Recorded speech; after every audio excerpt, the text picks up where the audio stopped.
জামাতের কর্মীরা সারা পৃথিবীতে কালেমার দাওয়াত দিয়ে যাবে।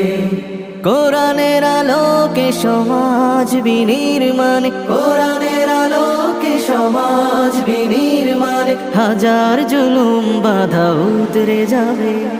জামাতের কর্মীরা সারা পৃথিবীতে কালেমার দাওয়াত দিয়ে যাবে।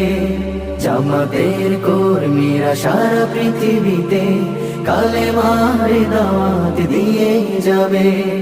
যাদের আদর্শে নবীজি চেতনা ইসলাম, শান্তি কায়েমে যারা শপথ নিল, যারা দিনে রাতে ময়দানে খেটে যায় নির্ভীক,